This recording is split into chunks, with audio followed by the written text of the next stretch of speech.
So, hello, everybody. This is Dean's Medical Meeting for August 2025. It's August 12th, and our topic today is German New Medicine. So, everybody that got the email or the text on the topic is at least a little bit informed on this. And I'd like to bring in our guest, Kathleen Dudley.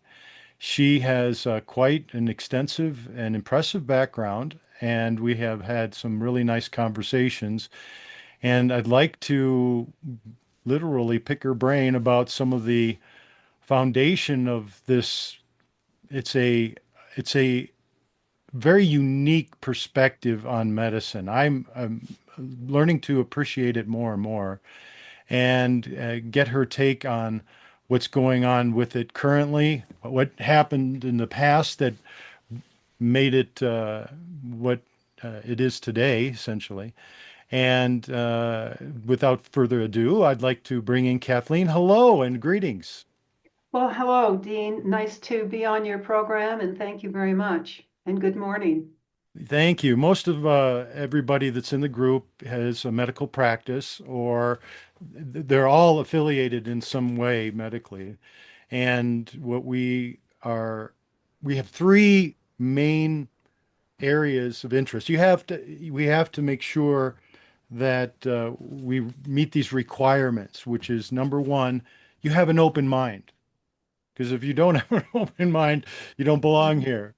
And also that you know that you've been lied to.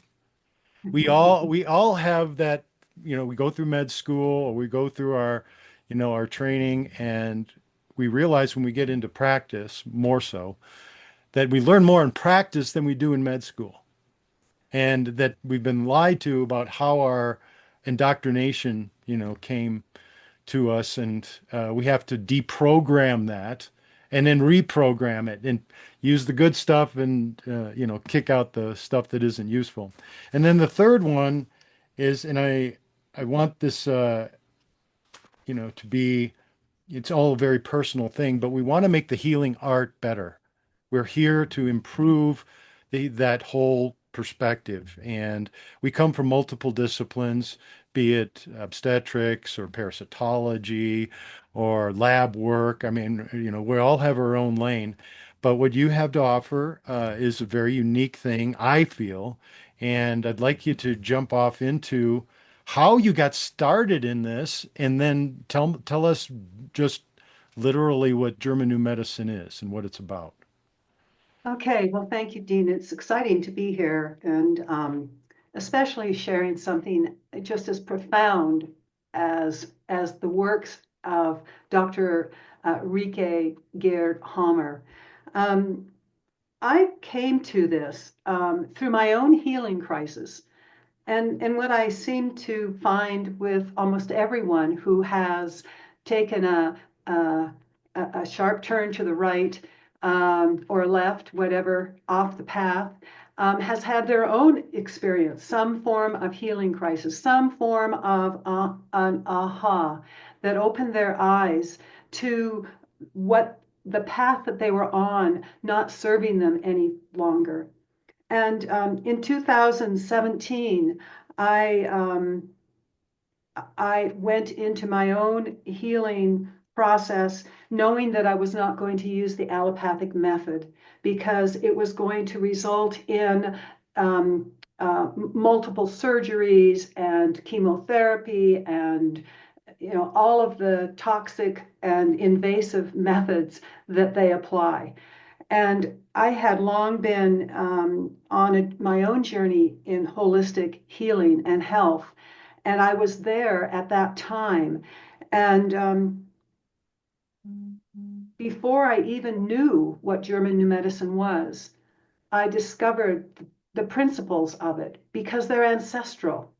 They're so old that if we actually sit and listen to our own body and do our own logical discernment about what is going on and connect the dots to the happenings in our lives, we actually do possess the capacity, the inner wisdom to heal. And what I found was that my own body healed. And it was a very quick process. Once I understood what the conflict in my own psyche was. Now, all of this was on my own path.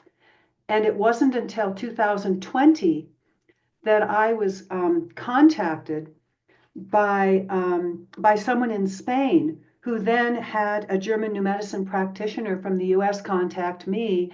And that's really when I began learning the fundamentals of German new medicine. And I've been blown away ever since. Number one, because I was able to intrinsically apply those basic principles, of course, not the full depth of what Dr. Hammer brought to us, because it's a very elaborate process. He spent 20 solid years dedicated just to that, and he had a 40-year medical career in Germany and in Italy. But it was through those interviews and then my own continued teaching that I began applying the very principles of the 5 biological laws by Dr. Rike Gerd Hammer to my own practice, my own holistic practice. And of course, German new medicine is applicable to all living creatures, all living beings. So we're talking human, we're talking animal, we're talking plant, we're talking insect. So it's about all life. It comes from nature. And that's the beauty of it. Even Hippocrates was well aware of the gentle healing and the knowledge of the body. I mean, he gave us our principle, do no harm, right? The oath, do no harm, which has been grossly violated and absolutely thrown out with allopathic medicine. But it's so old, it's ingrained, and it's so, our ancestors knew it. So we're able to reclaim it with German new medicine. And Dr. Hammer brought this amazing gift to us. So So let me just pause you for a second. So you're sure. talking about natural laws. Yes. You're talking about all living things, and Dr. Hammer's discovery in practice. I'd like a little bit for especially for those that have some knowledge of Dr. Hammer. What was his story? Because I got yours and it's wonderful. I'm impressed. First of all, a lot of people give up. They will, when they lose their energy, they succumb to their fears, and then they go into the fear-based, model. And that being the case, it's requiring the one thing that we can't give patients or anyone that we know is desire. And desire has to come from a place that we decide that we're going to live. We're going to make this work. Yeah. And so if you could give Dr. Hammer's story before we get into the 5 laws, because his story is fascinating. I did some reading on it, but it's coming from you, it's probably going to be better. So Oh, please. well, you're kind. Thank you. And yes, his story is phenomenal, but it is the genesis of German new medicine and his whole exploration. But one thing I must say too is, and we know allopathy is fear-based. And when I went through my healing process, that was the one thing I was 100% clear about, that I was not going to be in fear. I was in a vibration of love. And anytime I was around anything negative, I moved away as if I was magnetically repulsed Mhm. from that frequency. So I knew that intrinsically. And what Dr. Hammer found in his own experience, um, and spoke about, was the necessity to not be in fear. In 1978, his wife and he, who was also a doctor, were in Italy living, and they had a free clinic in the poorest, the ghettos of Rome. And they were able to have a clinic there because he was also an inventor. He invented the Hammer scalpel, which was used and still is used today. It's the sharpest in the world, and it's used in surgeries, obviously. Mhm. But through, and he had numerous other inventions as well, but through that, the money that he received through his inventions, they were able to go to Italy. His son, Dirk, was with friends on a yacht, and the Prince of the House of Savoy was on the in the harbor, and he was shooting randomly. And one of the bullets went into Dirk. He was asleep in his cabin on the yacht. And for 3 months, his father was at his side trying to help him, and he ultimately died. Mm. Within just a few months, Dr. Hammer was diagnosed with testicular cancer. And Mhm. he, again, intrinsically knew there was a connection. He just had a gut sense, one could say. And at the time, he was an oncologist at a women's clinic, not clinic, hospital, and they were all terminal cancer patients. He was also an internist and a surgeon and a lecturer at the hospital and also the university levels. But he decided that he needed to really investigate this. He ended up having surgery, had a testicle removed, and he survived. But then he spent the rest of his life, and he died at the age of 83 in 2017, so just recently. But he spent his time at this hospital putting his hypotheses forth. And what he was doing was asking every one of his patients, did they have any unexpected um, external shock to their system prior to the diagnosis of their cancers? Mhm. And in every single one of the cases, they all said yes. And what was even more interesting was so many, so we're talking uterine cancer and breast cancer and cervical cancer. So these were all female cancers.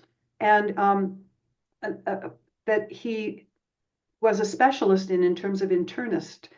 And so what he then decided was to take a look at the brain and see what kind of correlation there was there. Mhm. And he used the CT scan, and he found remarkable discoveries that every one of the women who had uh, breast cancer, for example, whether it was glandular or a ductal cancer, um, of course, those showed up on slightly different parts of the brain, but they all correlated.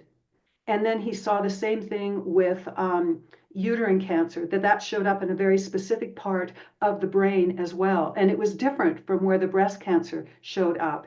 And so he spent that time creating all these case studies. And ultimately, he was able to help um, through German new medicine. He had a 95% um, survival of these stage four, basically terminal cancer patients, using his German new medicine principles that he was developing as he was working in this cancer clinic. That does I don't think I've ever heard a statistic that high ever in anything. I remember when in China, uh, and I've been to China and I taught in China briefly, but there was the old healing um, techniques were used in the remote areas in China. Sometimes they'd take the patients and keep them outside. In the old days, we call them old days, but in 1910 and 1909, 1910, they had tents, these giant tents in America, and they'd literally keep patients in these tents to go through their healing because they were more in touch with nature. Okay. Well, in China, they literally tie you, if you had cancer, they'd tie you to a tree and they would move your limbs in a Qigong fashion or doing Tai Chi, passing clouds, they'd be doing, push, pull type motion, but the patient couldn't move. They'd have someone on each arm and they'd move the body for them. And then after they'd go through their exercises, they'd untie them from the tree and put them back in the bed, and they'd go through this routine. And it got me thinking that the body wants to move. And with this principle that you're talking about, it was a different kind of perspective of getting nature back into you. I guess is one way of looking at it. So, and that means that if they were using qigong or tai chi and they're moving the qi in a way where blocked energy, and this is one of the principles in Chinese medicine, is that all pain comes from blocked energy. And if there's blocked energy in the body, it predisposes it for cancer. So anyway, please launch off that. I just wanted to include that as a kind of parallel that getting the nature back into you is the healing direction that we should be focusing on. Well, that's interesting. I've studied Chinese medicine, so I'm well aware of the qi. That is not what German New Medicine and what Dr. Hammer found. I mean, in some ways it is, because when you have a conflict and it's external and it's unexpected, it hits in the psyche, which is what Dr. Hammer said. I mean, his first uh, biological law is that every disease originates from an external uncontrollable shock that occurs simultaneously in the psyche, in the brain, and then in the organ, in the body. And so when that happens, it puts us into a state of conflict. So, like Chinese medicine, I mean, there's a qi blockage, right? I mean, so that's a very big similarity between the two. And what he then found in his second biological law is that there are two phases. One is the conflict active phase, and two is the healing phase. But in order to go into the healing phase, we must resolve the conflict. So we must relieve that chi blockage. We must open up that avenue for the natural healing of the natural body of our primordial the wisdom to be able to flow, and that our own psyche, our emotional and psychological perspective, as the Greeks would say, the psyche is the soul, or the spirit of our essence. And so if we have a blockage there, then we can't go into healing. So, but we are, as we know, we are of nature. We aren't separate from it. We have, of course, removed ourselves from nature and the beauty of the healing, right? Exactly. And I'd like to also put an exclamation point on this wisdom that you just mentioned about our internal wisdom, that there's switches that turn on and off.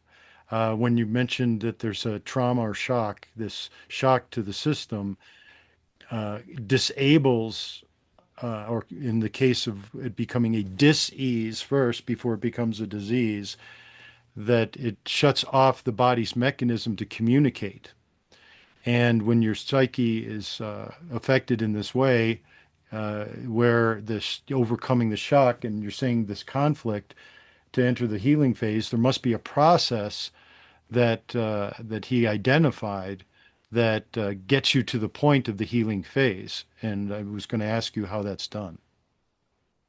Well, and this is, in the second phase, or excuse me, in the second biological law that Dr. Harmer put together, this is where we, as the holistic practitioners, can help the man or the woman or the child in the process. We mustn't ever get in the way, because when we get into the healing process, there are symptoms, just like there are symptoms in the conflict active stage. The conflict active stage is a stage where we have cold symptoms. So we might have, cold fingers, the extremities, the blood is constricted. We're under stress, right?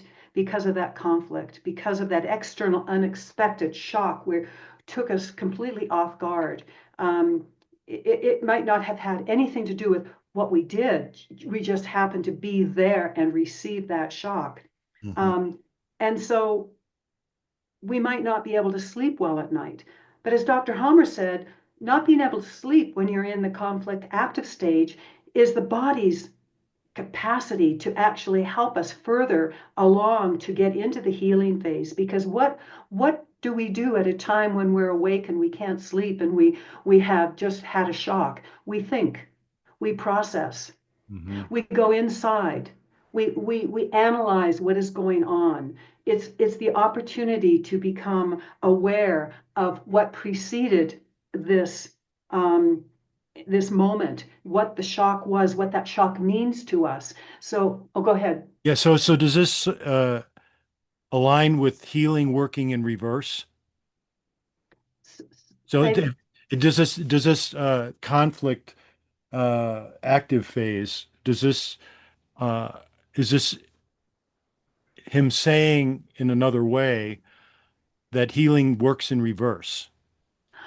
well, are you saying that out of the conflict we heal? Is that what Well, you're it's it's meaning? it's the symptoms. One other connection I was when I was reading about his philosophy was that I was getting that the symptoms of getting better are those of the ones getting worse. It's a kind of reversal. Well, when we go into the healing phase, the symptoms can be extreme, but they change. So no longer do we have a lack of appetite like we have in the conflict active, because that's generally something we stop eating, we lose our appetite. But when we go into the healing phase, all of a sudden it goes into a moist environment and it's a warm environment. So we could have fevers that can be minimal to extreme, night sweats. We can have inflammation, and along with the inflammation is the pain. And then as it continues to further, perhaps if there's a tumor that has grown during the conflict active stage, then there is a decomposition of that tumor and a discharge of pus and blood. So there are many different symptoms, but they're all done in a fluid base, because that is part of that healing process. And you can tell where someone is in their phase of this biological process. He calls disease biological processes. They're natural, whereas the allopathic medical paradigm refers to these as disease. I mean, they have a book that is a tome that keeps getting larger and larger, listing all of the diseases, whereas the body itself experiences it all through this body as a biological process. Okay, I know you mentioned the first one. I guess I'd like to just have you, if you would, please read the first one, the first law, so that we can be on track. Because I was the one that jumped around a little bit because I'm so intrigued because this perspective, it's not a big adjustment. It's more of like just this little tiny shift that you kind of dial into, and then you go, oh yeah, I'm going in that direction already, but I needed some refocusing to get clarity on how that happens. Can you relate?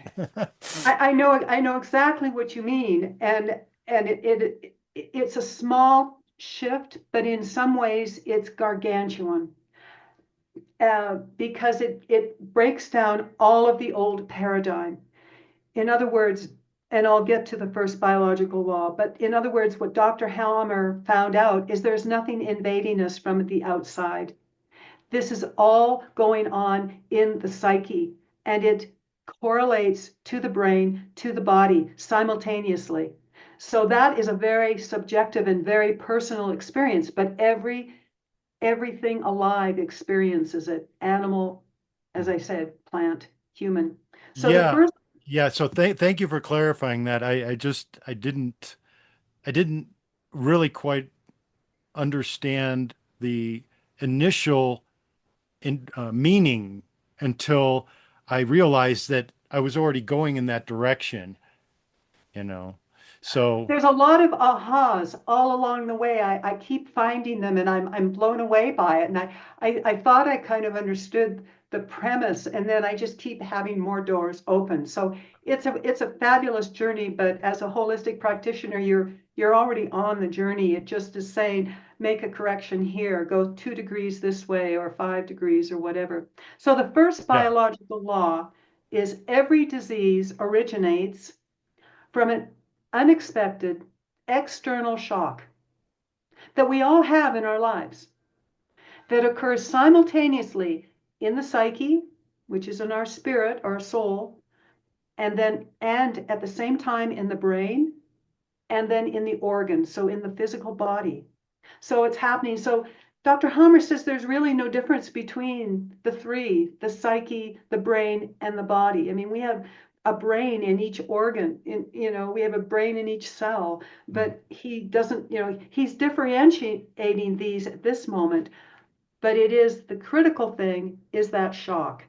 And that was what was his experience with his son's death that pushed him into this lifelong pursuit of understanding the cause of disease, of the biological process.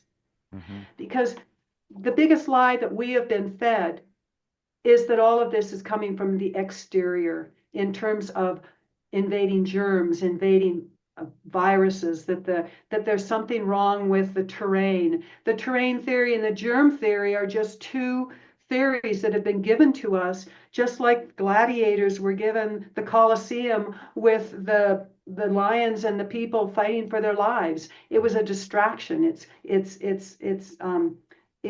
a way to divide and conquer. It's a way to distract us from getting back to what really is going on in our bodies and the beautiful gift that we have. And that was what was so exciting when I was able to allow my body to heal in 2017. I was so thrilled by it. I thought, well, if I can do this, anyone can.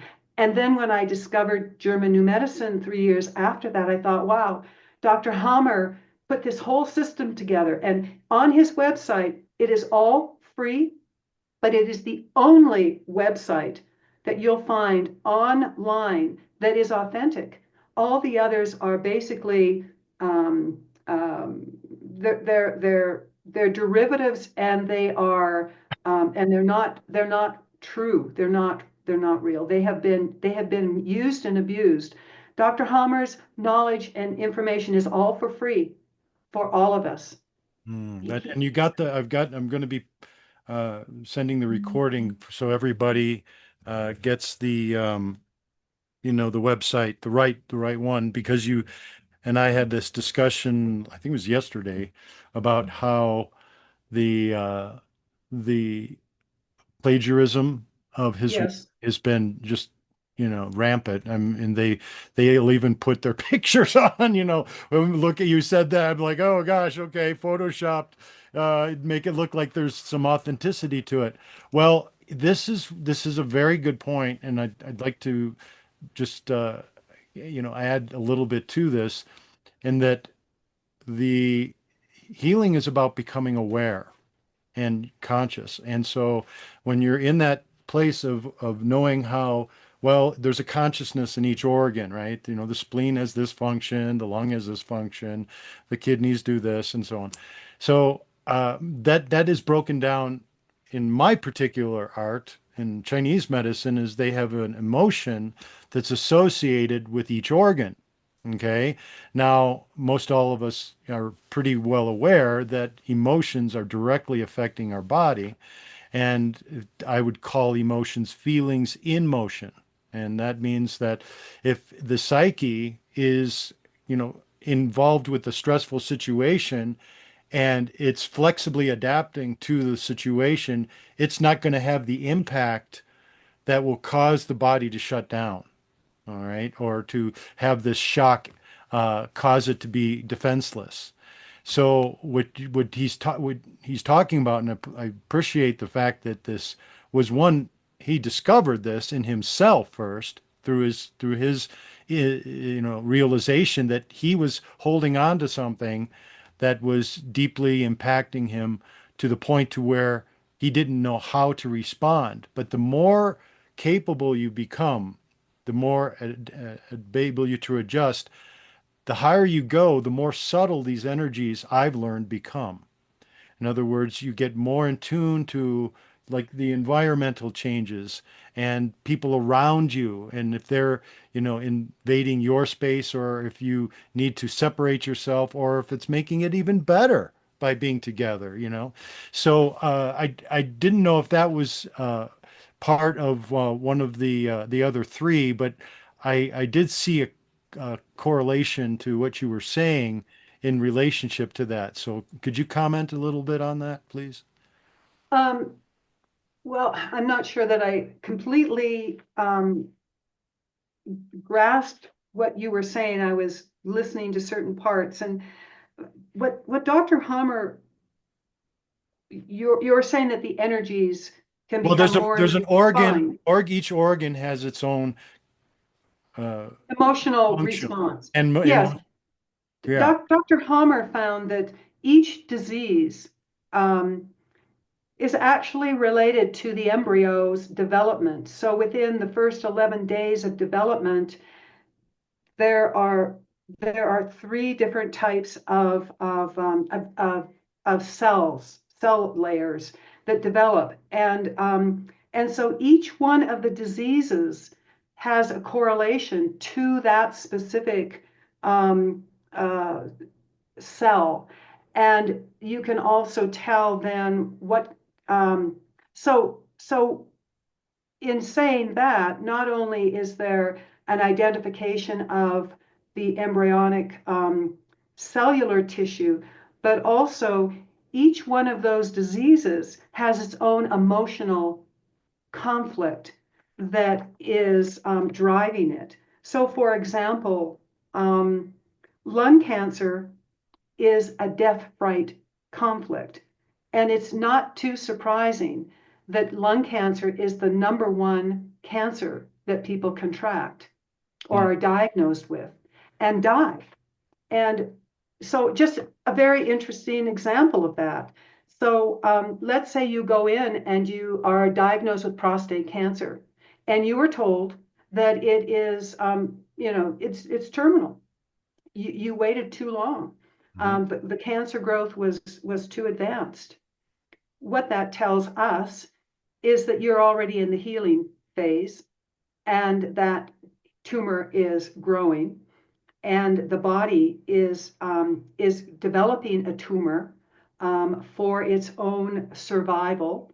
But in allopathic terms, they have found a tumor, and so they are going to um, either take out the prostate, or they're going to do radiation, or they're going to do I don't know if they do chemotherapy on prostate. I do know the radiation. But regardless, you go home with this diagnosis, Mhm. and in 2 to 3 months you go back, and they x-ray your bones and they x-ray your lungs, and they find that that cancer has metastasized to your lungs. Now, what has happened is that when you get this secondary diagnosis from the allopath, you go through another conflict. You go through a death fright conflict, which is related to the lungs. And Dr. Hammer was able to use the CT scan and show that edema in that correlating portion in the brain that shows the lung cancer. Mhm. And then you're going to be treated in such a way, and you're going to die in allopathic medicine. Mhm. So, so we have all of these emotional components having to do with the death fright, or these different so-called diseases that are linked to the death fright and are linked to a specific part of the brain, in this case, the old brain, and related to the specific uh, cellular type from the embryo during its initial development. within the first 11 weeks of its formation. So, you look at liver cancer, and it is due to a starvation conflict. Could be a loss of a job or loss of clients, and this causes cell proliferation, just like the death fright conflict causes cell proliferation. So Dr. Hammer was able, over a 20-year period, to put together 40,000 case studies using his 5 biological laws to unequivocally prove that his system was solid.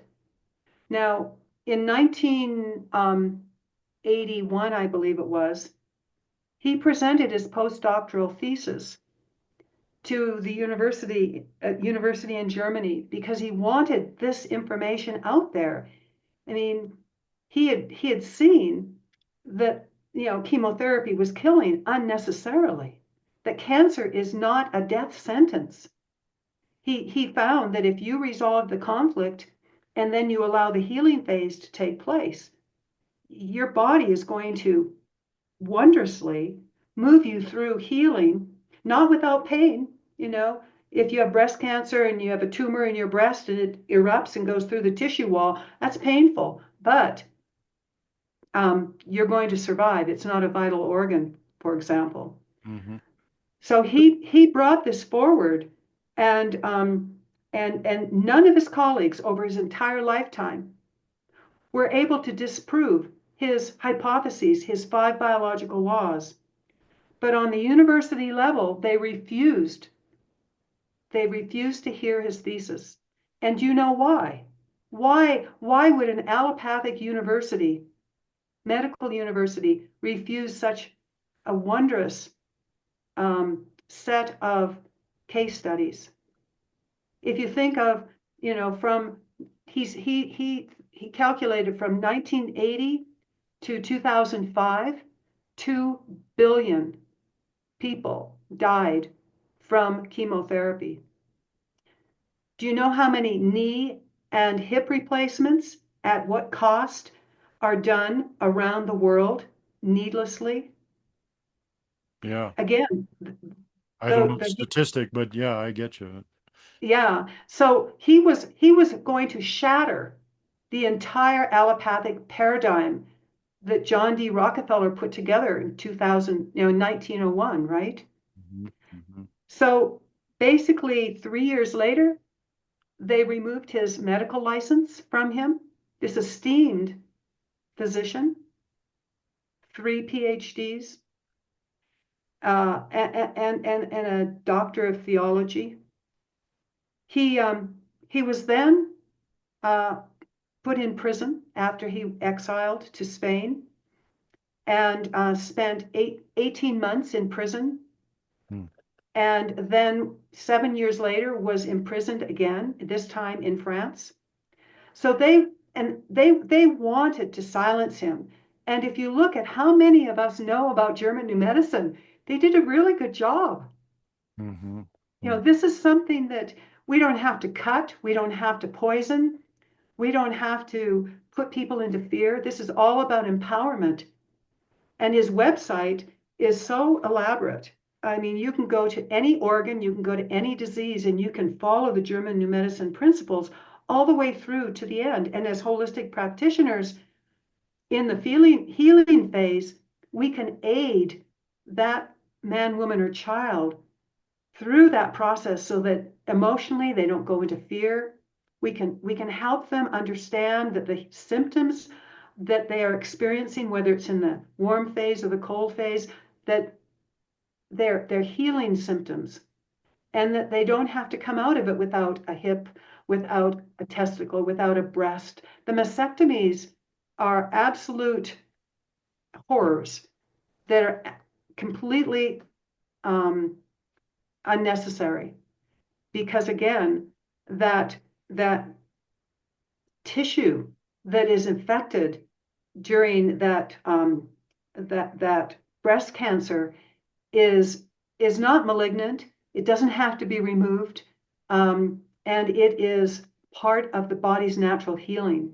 So, there's so much that is just kind of shocking that keeps shocking me the more and more I learn. I mean, here's a really interesting one. I mean, I just found this out because it's a very elaborate system, but teeth. That when we have caries in our teeth, it has nothing to do with bacteria. Yeah, Because one of the biological laws is that the bacteria and the fungi are actually there, not to be eradicated, but they're there to heal and nourish at the time when that tumor is being dismantled. And in fact, the brain is building that bacteria and that fungi at the time the tumor is building, corresponding to the growth of that tumor in that specific location of the body. And it's there in proportion to the size of the tumor, so that it's like if you need a 1-to-1, there's 1 part bacteria and fungi to 1 part tumor. And I mean, so how can you refute the brilliance of the body? And when you look back at what Hippocrates knew, and what has been eroded from us, and what has been programmed into us, and what we have been given in terms of all the lies and the horrors and the deaths and the tortures that have been completely unnecessary, but they've all been for money, for greed, for power, and control. I mean, how do you control people other than through fear? I mean, that's a number one method, right? yeah. I've got a couple questions before you go on so that I can stay on Yeah, track. yeah, yeah, yeah. Just to make sure that I'm tracking. One of the connections that I was making while you were saying that was that uh, if we're treating a patient, we treat, if you're doing the oldest form, and I would consider the Qigong acupuncture being one uh, way of viewing this, is that we treat in opposites. And that if you have the shoulder problem, the mirrored opposite is in the hip. If you have a knee problem, the mirrored opposite is your elbow.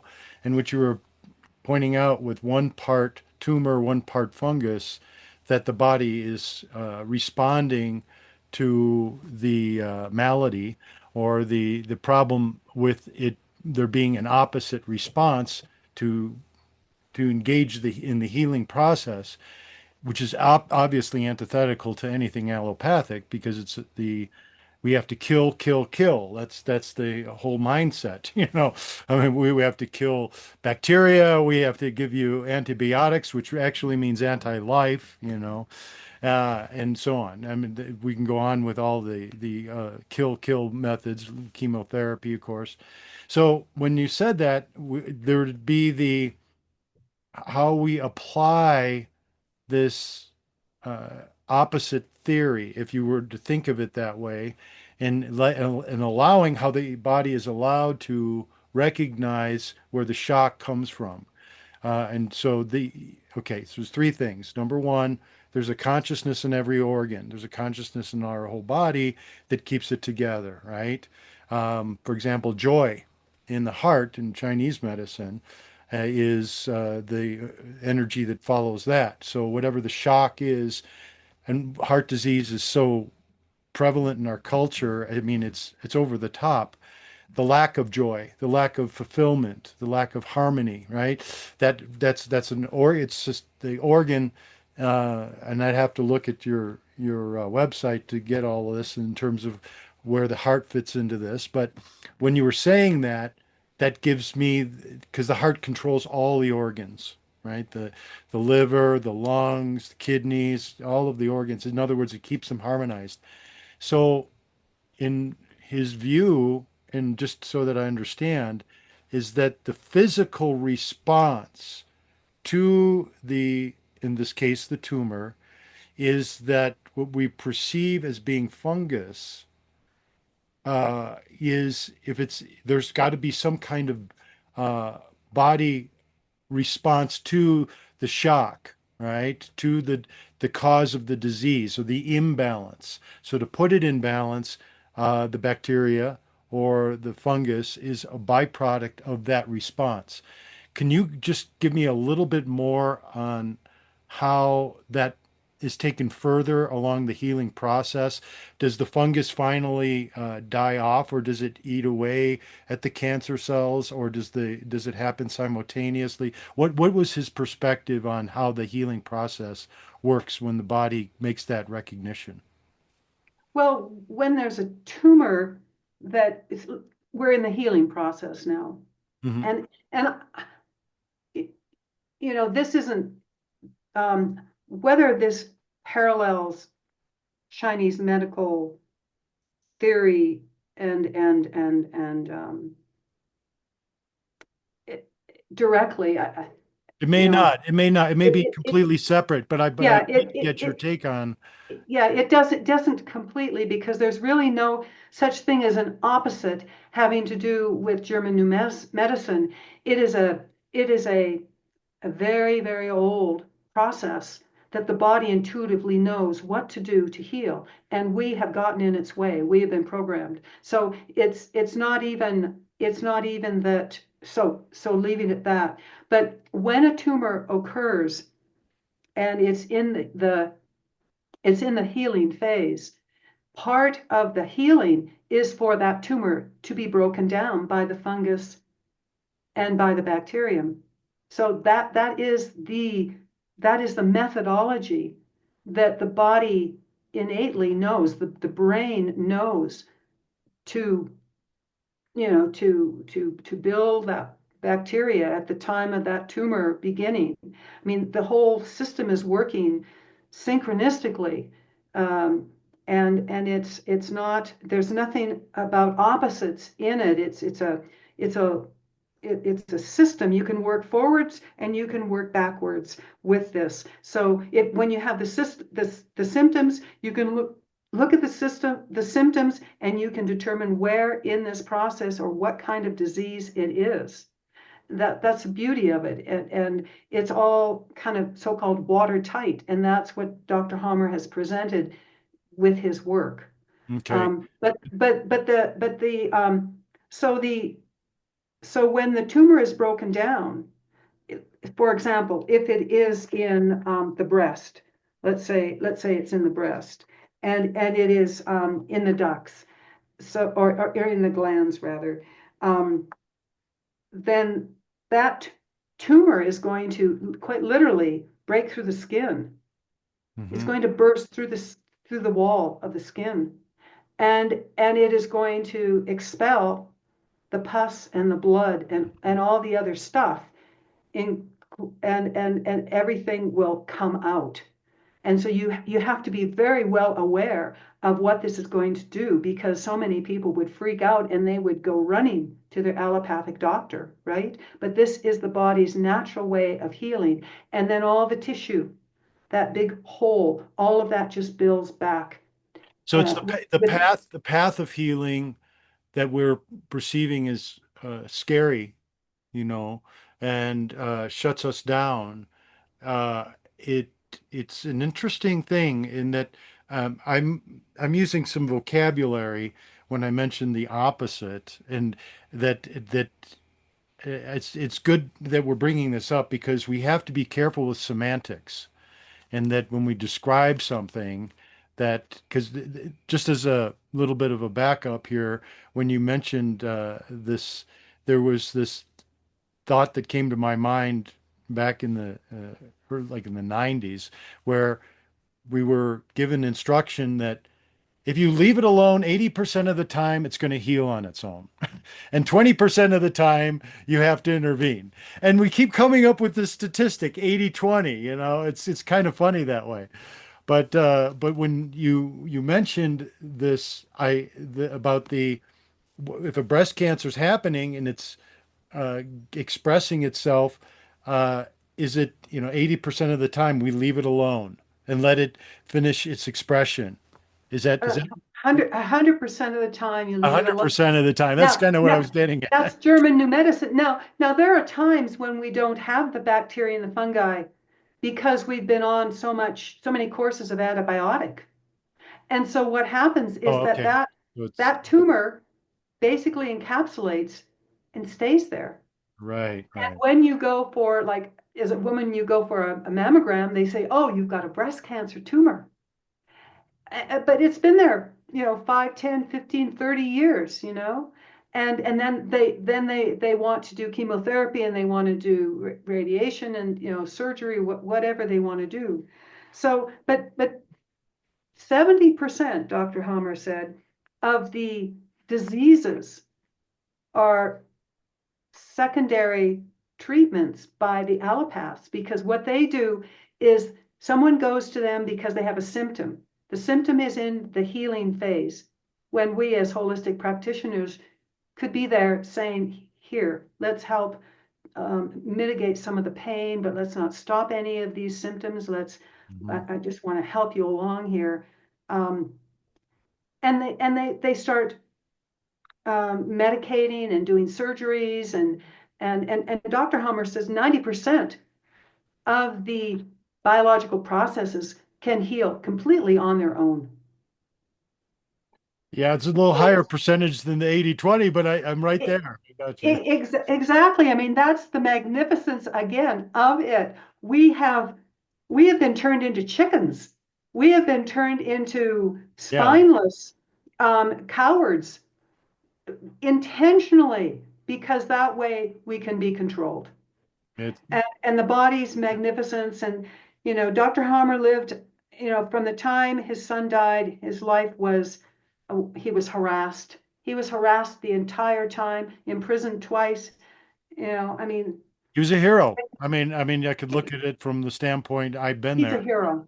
and I And he wants us to bring this forward. He wants us to stop the torture of the animals, because they're being used so-called in the name of science, and they're being tortured in the labs on so-called on our behalf, oh right? gosh, I know. Oh God. It's horrible. And on behalf of all the families who've lost family because of the chemotherapy today, extrapolating that number, a friend of Monica's and mine in Germany has extrapolated that number on chemotherapy. It's over 3 billion people have been murdered using chemotherapy today since 1980.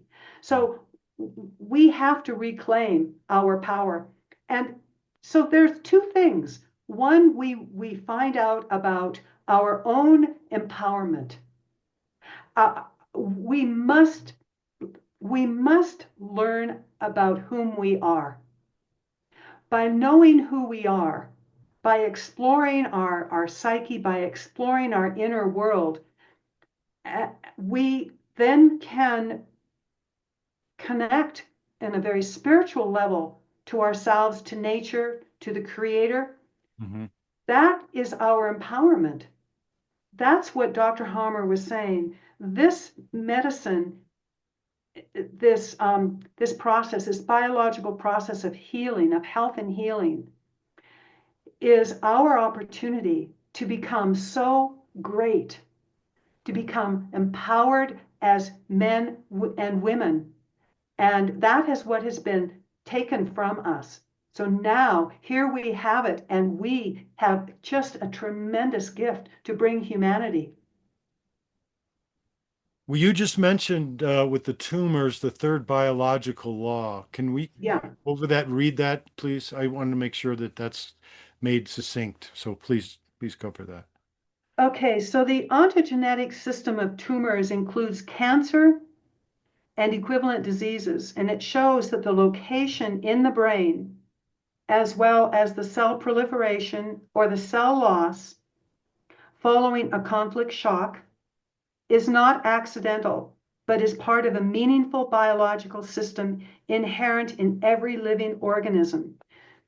So that means that when we go into we go through these 5 biological phases, when we are either um, having cell growth or cell loss during the stage, conflict active stage. And that depends upon the type of cell based upon the embryo's development and it's the relationship to it. So it is, that's a little bit more of a, so for example, all organs that derive from the mesoderm are controlled from the cerebellum, cerebellum. All organs that derive from the new mesoderm are controlled from the cerebral medulla, and all organs that derive from the ectoderm are controlled from the cerebral cortex. So he was able to connect all of this science together. I mean, all of this and put this entire system of German new medicine together. It was not based upon guess or ideas. There's no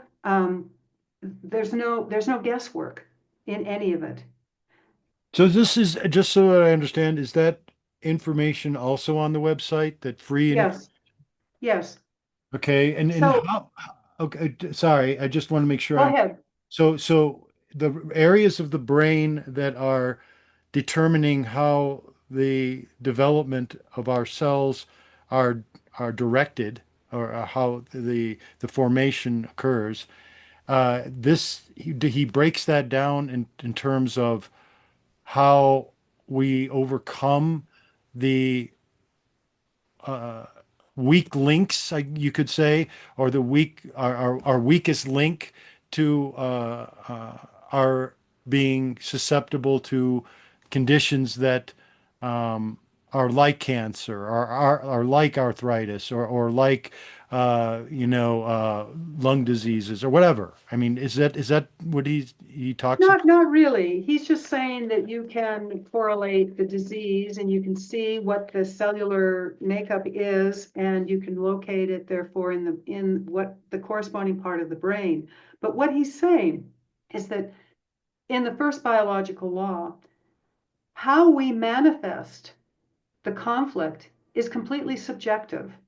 So, for example, let's say 50 people are all experience the same biologic or external conflict, the external shock. 50 people, maybe 25 of them will manifest that shock in the kidney.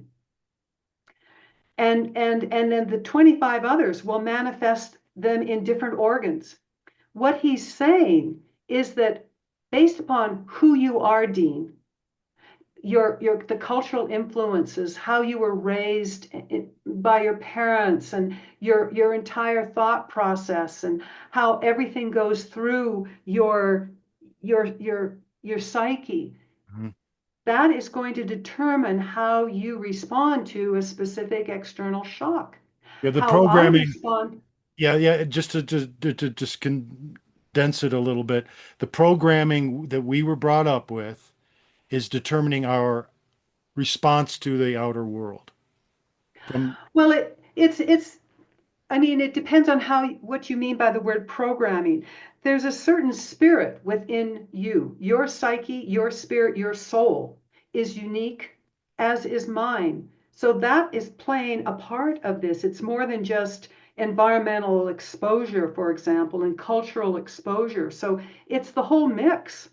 It's your individuality and my individuality bring us into receiving that external shock in a very specific way. We can share that shock with others, and that's how you might have 10 people in an office building all coming down with symptoms of a cold, but they might have all perceived it in a very similar way. And some might not even come down with any symptoms because it wasn't pushing at their own biological self. and if I may, that's a great example. I want to just throw in there that in the plague of the 1600s in England is another one. Why didn't everybody die? I mean, why did just some people get it and some didn't? I mean, that just another way of looking at it, but that's the point, correct? Well, it is. And, he speaks to the Black Plague, and I'm fuzzy on the details of that. But, if you look at like the coronavirus, it was a shock. and it was respiratory, right? What And was it? and Well, it was many things. I mean, you could it call was it was many things, but there were a lot of respiratory responses. So what is pneumonia? Pneumonia is lung, and lung has to do that, with a shock. that It has to do with a death fright. And mhm. how many people were terrified of not only the bubonic plague, but any other of those plagues? And in the fact, COVID, I mean, we were told that we were going to be dying in the streets, right? Well, And that is a such a big shock, like you said, like with the Black Plague or this SARS-CoV-2 or the coronavirus. That shock indicated to me that there had to be host receptivity for that to take hold in people. in German New Medicine, there was no host receptivity.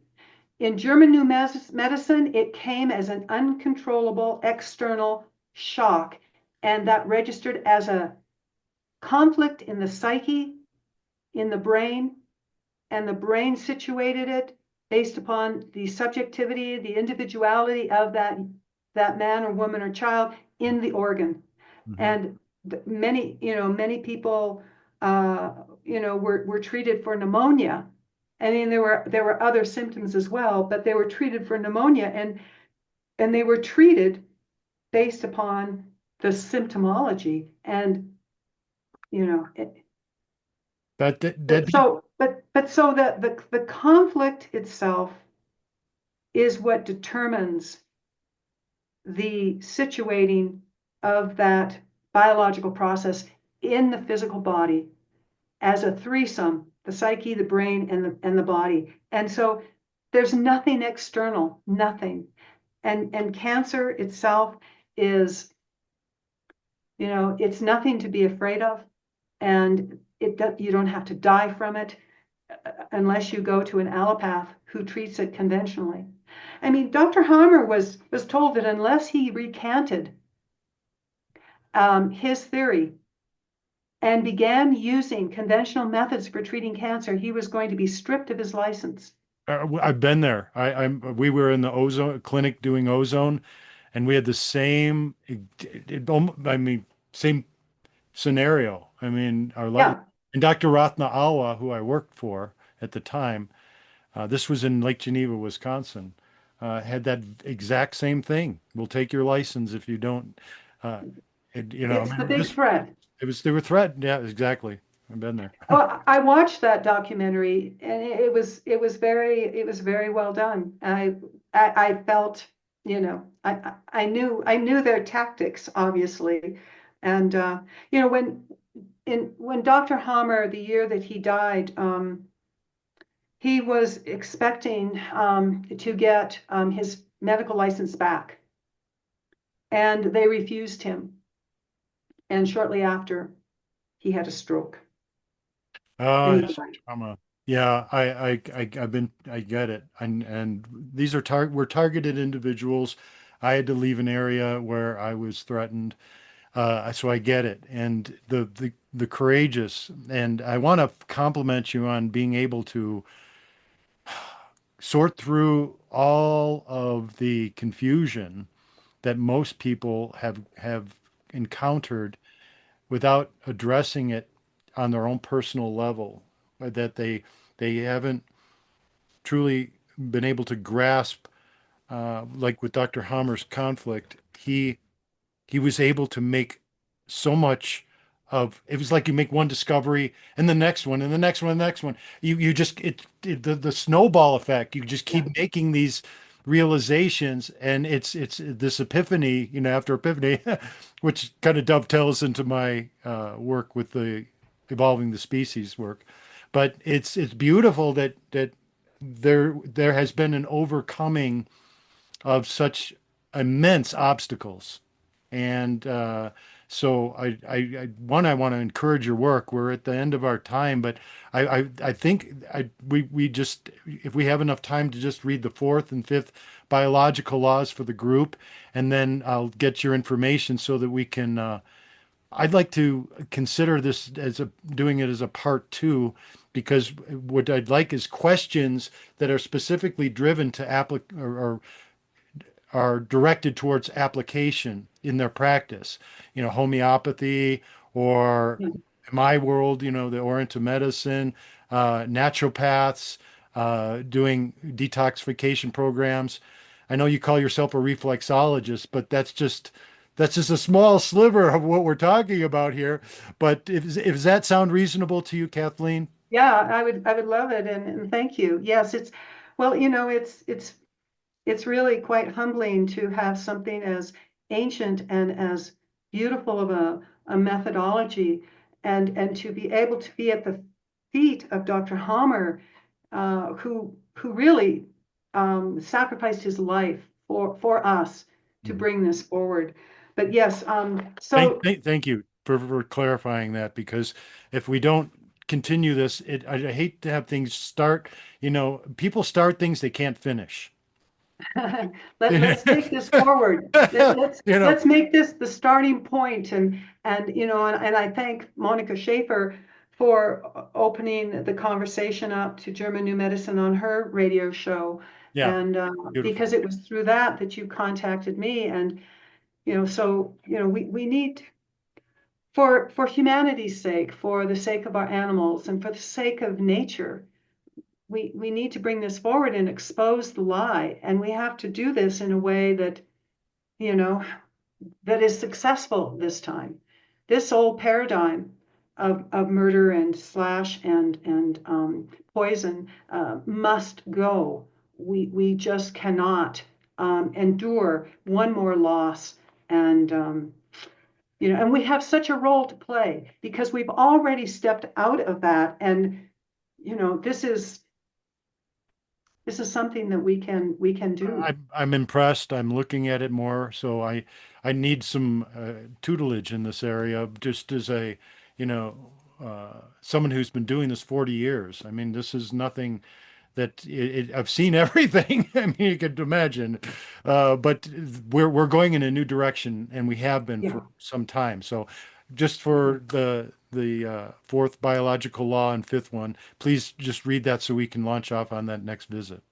Okay, so fourth biological law, and we've covered this for the most part, it's the restoration of the tumor or the cell loss is assisted with microbes, which are activated by the brain, which help to reconstruct the tissue to restore the organ to its normal functioning, as long as we get out of its way Yeah. and don't interfere. The fifth is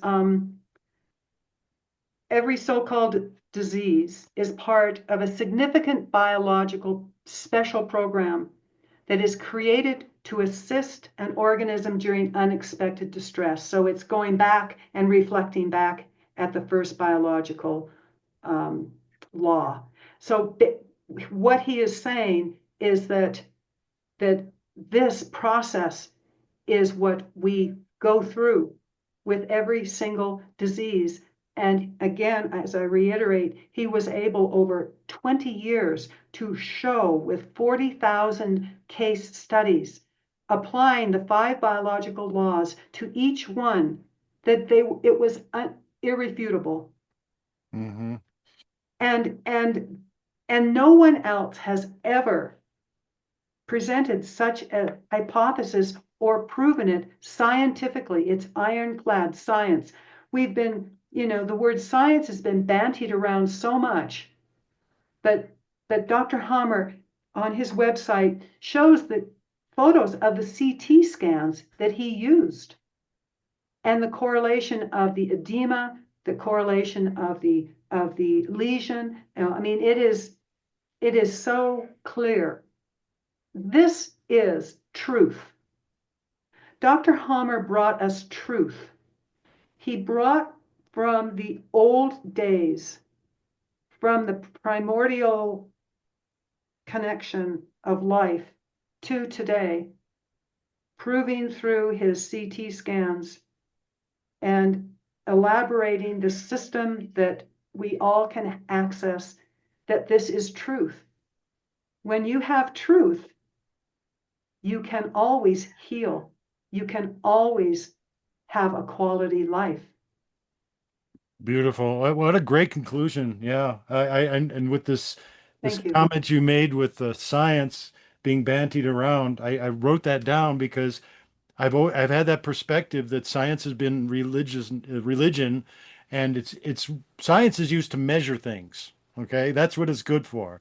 But we should not live in a world that's dictated by science, and that's our big challenge because that's how we're brought up in our medical and our society. To fear nature, be afraid of these things, so we have to kill it and so on. All right. I'm going to be listing some questions for you next time.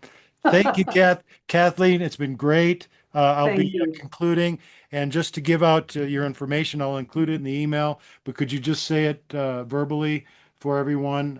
Your website and your email contact, please. Sure. My website is Kat, K-A-T, Dudley, D-U-D-L-E-Y, katdudley.com. And I have two YouTubes. I have a YouTube and a BitChute channel, and it's Kathleen Dudley 9526. And the BitChute is Kathleen Dudley at Seaside Reflexology. And you might want to go to those because I have done a number of interviews of other German New Medicine practitioners, Dr. Chris Lauthert from Virginia and Robert Jardine from the Highlands in Scotland. And the website that is the only one to study, is the only authentic one of Dr. Hammer, is learninggnm.com. And that was brought forward and put together by Dr. Caroline Markolin, PhD.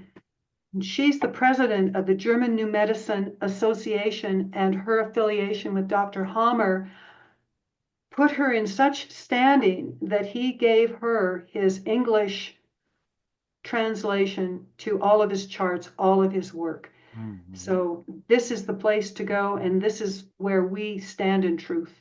Okay, it was in the invitation, but I'm going to put it in the recording too.